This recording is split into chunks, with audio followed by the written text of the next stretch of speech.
Hello everyone, I am Bhavna and you are watching Bhavna education diary.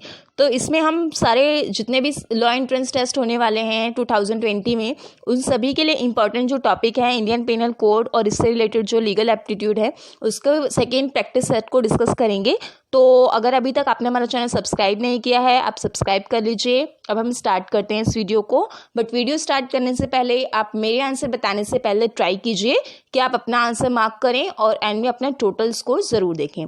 तो इसमें हम 15 questions को ही डिस्कस करेंगे और उनके एक्सप्लेनेशन को अच्छे से समझेंगे ताकि आपकी जो यहाँ पे आपको एक्यूरेसी लेवल इंक्रीज हो।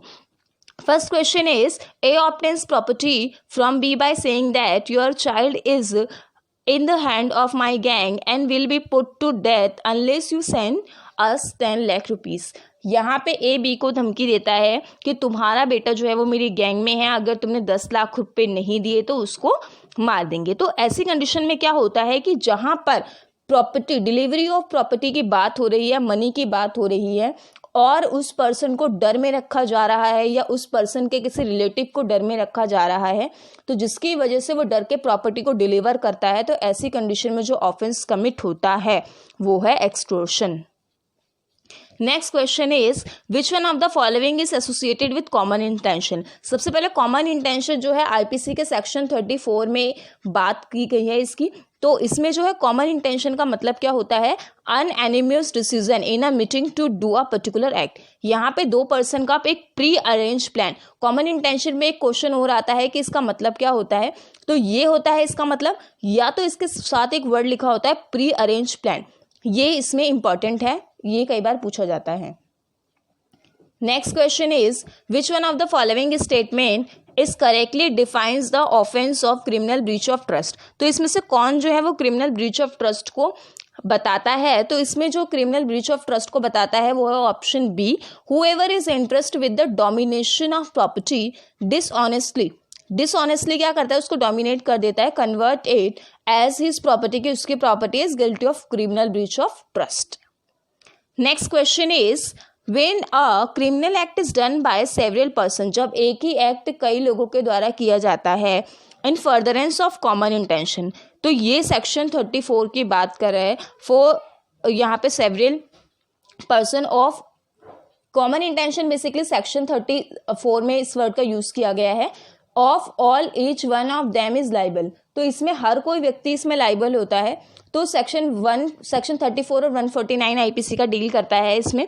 तो as if it was done by each one of them in a singular capacity, तो इसका मतलब ये है। Next question is the principle of proximity of the crime under criminal law is irrelevant while deciding the homicide and murder. तो यहाँ पे homicide और murder में जब हम बात करते हैं, जिस तरीके से होमिसाइड और मर्डर है उस तरीके से यहाँ पे सेम चीज़ इसकी क्या है, अबेटमेंट ऑफ कॉन्स्पिरेसी, इनको एक साथ पढ़ा जाता है। इससे रिलेटेड जो ज़्यादातर एक्सप्लेनेशन आती है वो सेमेस्टर में आती है, एंट्रेंस में ज़्यादा नहीं आती। Next question is some mutilant are hiding in the house occupied by an individual.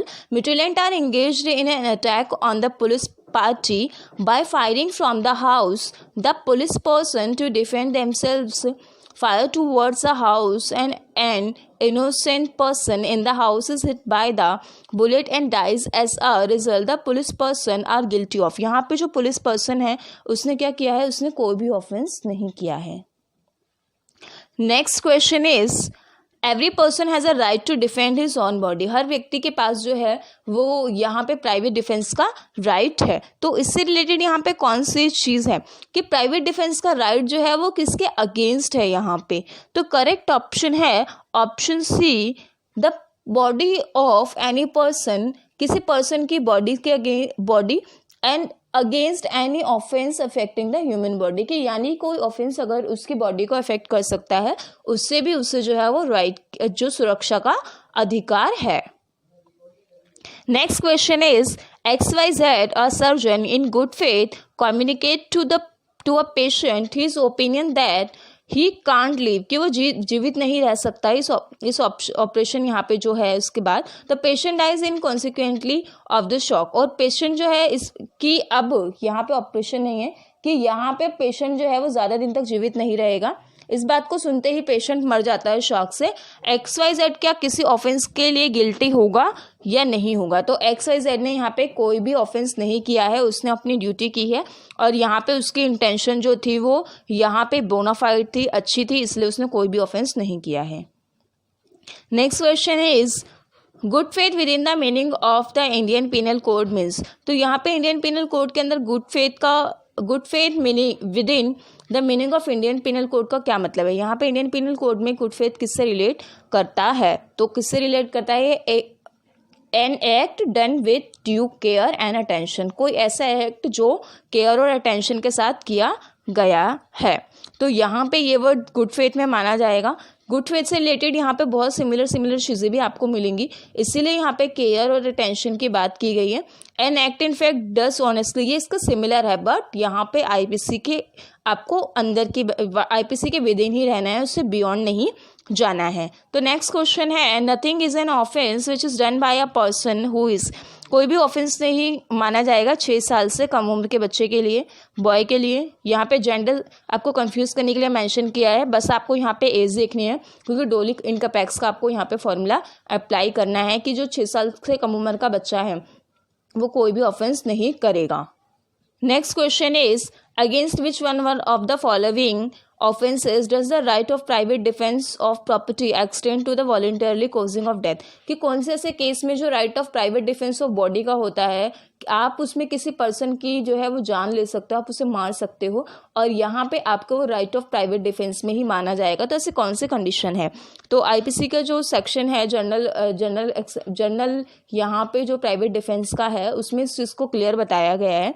तो करेक्ट ऑप्शन है ऑप्शन सी। रॉबरी में आप क्या कर सकते हो, जब आपकी प्रॉपर्टी बहुत ज़्यादा खतरे में होती है और आपकी जान पे भी बन जाती है, तो आप यहाँ पे उस पर्सन के जो है वो बियॉन्ड डेथ, यानी कि आप उसको वॉलंटियरली कॉजिंग डेथ भी कर सकते हो, आप अपने प्राइवेट डिफेंस को उसकी डेथ तक एक्सटेंड कर सकते हो। Next question is it takes away a golden chain of his wife which was given by her father as stridhan without her consent and pledged it to raised money for domestic use. A is, तो यहाँ पे इस type का question जो है वो DULLB 2019 में पूछा गया था। तो यहाँ पे ऐसे केसेस में क्या होता है कि ए ने बेशक उसकी वाइफ की है बट यहाँ पे उसने मूव करी है, थेफ्ट के सारे ही यहाँ पे एलिमेंट मौजूद हैं, इसलिए वो क्या होगा, गिल्टी ऑफ थेफ्ट होगा। Next question is police constable, next question है a police constable use 3rd degree measures against a person on the order of his superior officer as a result of this torture the person lost one of his eyes, which one of the following shall be ground of defence to succeed in acquitting the accused constable. तो इसका correct option है option ए। जो torture commit हुआ है यहाँ पे, the torture was committed on account of fear of instant death. कई बार यहाँ पे कोई ऐसा एक्ट करना पड़ता है कि जब आपको इंस्टेंट यहाँ पे डेथ का फियर होता है, तो यहाँ पे वो एक्ट से आपको कहीं ना कहीं यहाँ पे थोड़ी सी छूट मिल सकती है, डिफेंस आप ले सकते हो, बट यहाँ पे फैक्ट और सारे सर्कमस्टांसेस मैटर करते हैं। Next question is takes away a golden chain of his wife and which was given by her father as stridhan without her consent and pledged it to raise money for domestic use A। तो इसका correct option है यहाँ पे A जो है वो theft के लिए लाइबल होगा। Next question is took away 3 cows belonging to B without his consent and distributed them to B's credit।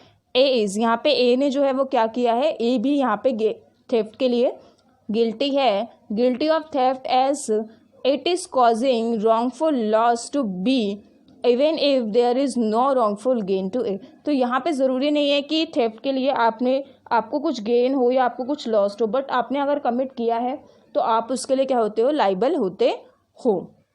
That's all from my side and don't forget to subscribe my channel. Thank you.